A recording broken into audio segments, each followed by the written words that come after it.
يا قلبي المتعوب أوصك تصبر، انسى جروحك لا تبقي أثره. الجرح قاتل للبشر ودمر أنهى حياة الناس قرب عمره. احمد ربك واستعينه واشكر، اصبر على ما جاك حلوة ومرة.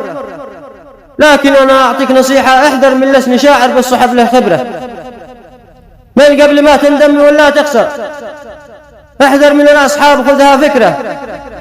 خذ لك من أيامك دروس تعبر ما تعرف الشيء من خلال النظرة. الملح لونه مثل لون السكر، هذاك رخيص هذاك غالي سعره. الشكل متشابه لنفس المنظر لكن طعمه يختلف يا خبره.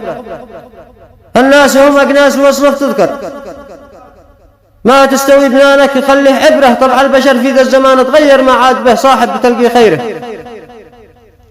به ناس لاحتاجك يحلو المجبر، في ساعة الحاجة يقضي أمره. حتى اكتفى منك ما عاد يظهر ويختفي ما عاد تلاقي أثره. أغلاق جواله ورقمه تسكر، وإن قابلك صدفة يزرع عذره. من قد معه قرش خلاص تكبر، شايف نفسه شيخ ما يسوى تمره. به ناس يتناسى الجميل ما يذكر، وناس ما يوفي معك بالعشرة. به ناس للمسكين ما عاد تنظر، وناس تجامل بس تريد الشهرة. من قد معه صالون وحباه يغتر، فارح بنفسه ما يهمه غيره. كم ناس لو شافك كسالي يقهر يزعل ويتندم في طول عمره. كم ناس لو قلت الصراحة يحمر، وناس عماله كم تقل من قدره. هذه نصيحة بس وانت أخبر، وكل صاحب افتضح في أمره.